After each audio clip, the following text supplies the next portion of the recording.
It was an evening at a cafe. Outside, dusk was settling, and inside the cafe, the atmosphere was calm. Arav and Nia were sitting at a table.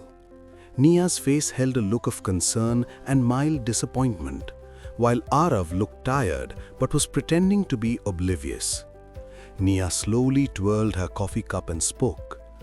"Arav, I want to talk to you." Arav, glancing at his watch and then fixing his eyes on his phone, replied, Yeah, go ahead. Just a minute, let me check an office mail." Nia took a deep breath and said, "You're always busy, and even when we meet, you still somewhere else. Last week we went to watch a movie and you were scrolling through your phone the entire time." Arav put his phone down, a little annoyed, and said, "Oh Nia, please, you know how much pressure there is at the office. I don't get a single moment of peace." Nia responded, "So that's exactly the point. You don't get a single moment of peace, but you stay up watching reels until 2 in the morning. You're tired in the morning, then you can't focus on work, and the cycle starts all over again." Arav fell silent. There was truth in Nia's words. Nia continued, "And that project you started, saying you'd just take a 5-minute nap, you ended up sleeping for 5 hours. Your team lead called you, I called you, you were completely out of touch with the world." Arav managed a slight smile and said, "That I was really tired, sorry." Nia looked at him, her eyes welling up but not spilling over, and said, "And that's the second thing, sorry. You say sorry for everything. Saying sorry has become your habit. You should say sorry to yourself sometimes. Say sorry to your own happiness, the one you've never prioritized." The pride on Arav's face began to crumble. Nia leaned forward and held his hand. Nia said, "Arav, you know people don't break just because they have too much work. People break because they ignore 5 small things. These 5 things are like 5 walls that separate them from their own happiness." Arav asked, surprised, "5 things? What 5 things?" Nia gently explained, "Come on, let me tell you a story, your story, and maybe also the way to break these 5 walls. Listen, let me tell you how these 5 habits steal the peace from our lives. I didn't learn this from books, but by watching you. The first thing is this habit of false rest. By saying just a 5-minute break, we deceive ourselves. The mind is tired, the body is tired, and we think 5 minutes will fix everything. But what happens? We fall into a deep sleep, and when we wake up, the whole day is gone. The rest of the schedule gets ruined, we can't sleep at night, and the next day it's the same story. This isn't just about sleep, Arav. It's a habit of running away. It's a habit of thinking that everything will be fine in a little while. But no work in life, no dream gets fulfilled in a little while. What really happens? You sit down for a 5-minute nap and 5 hours of your life disappear somewhere. In those 5 hours, you could have done something good, pursued a hobby, or truly rested. But you neither rested nor worked. You just got stuck in between. So learn this. When you rest, truly rest. When you work, truly work. There's no middle path. The second thing is the biggest deception.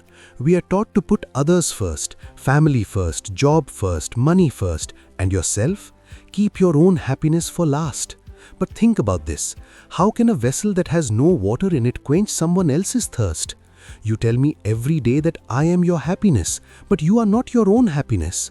What do you do for yourself? Do you ever read a book for yourself? Do you ever go for a walk just because it feels like it? No. You do everything after careful thought, planning, and according to others' needs. And one day you will get tired, so tired that it will be hard to get up. Remember, Arav, the most important person in this world is you yourself. If you are not happy, you cannot give happiness to anyone. So every day, do something for yourself that lightens your heart. Drink a cup of tea sitting in the sun. Hum a song. Just sit in silence. This time is yours. Don't give it to others. The third thing is the most weakening habit. You say sorry for every little thing. You even say sorry for someone else's mistake just to avoid a fight. But have you ever thought about what the word sorry means? It means you're admitting you were wrong. When you say sorry without being wrong, you are proving yourself wrong. You are proving your feelings, your very existence wrong. And most importantly, saying sorry becomes a habit. You start using sorry to escape responsibility. You're late? Sorry. Didn't do the work? Sorry. Hurt someone's feelings? Sorry. But in real life, sorry doesn't accomplish anything. Sorry is just a word. Real change comes from improvement, from realization. If you are truly sorry, don't say it, just don't repeat the mistake. And don't say sorry to others only, but also stop saying it to yourself.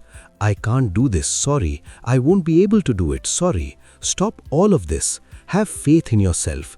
Don't say sorry, say I can do it. The fourth thing is the most modern disease, the phone.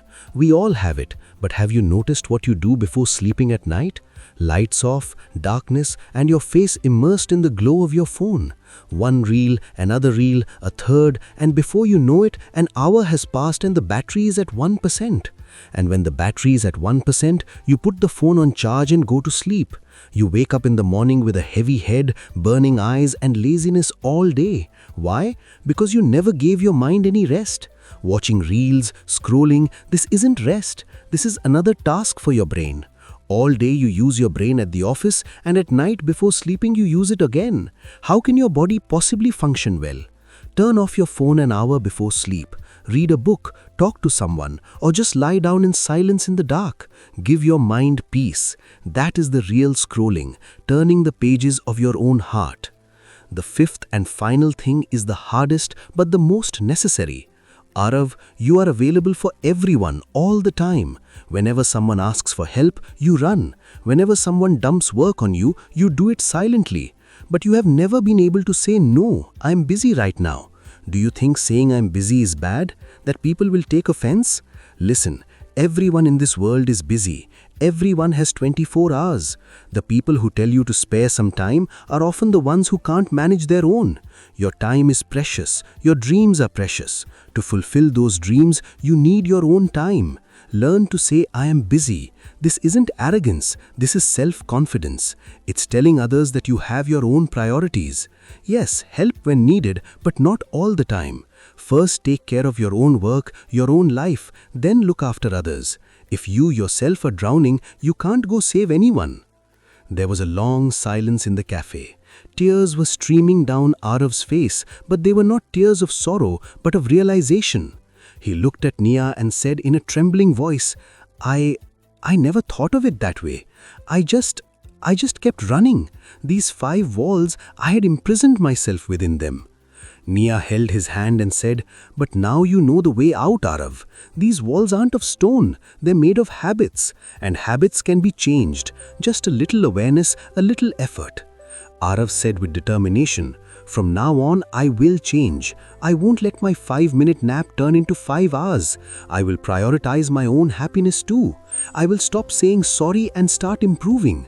I won't let my phone run down to 1%, but I will let my mind rest at 100%. And yes, I will learn to say I am busy.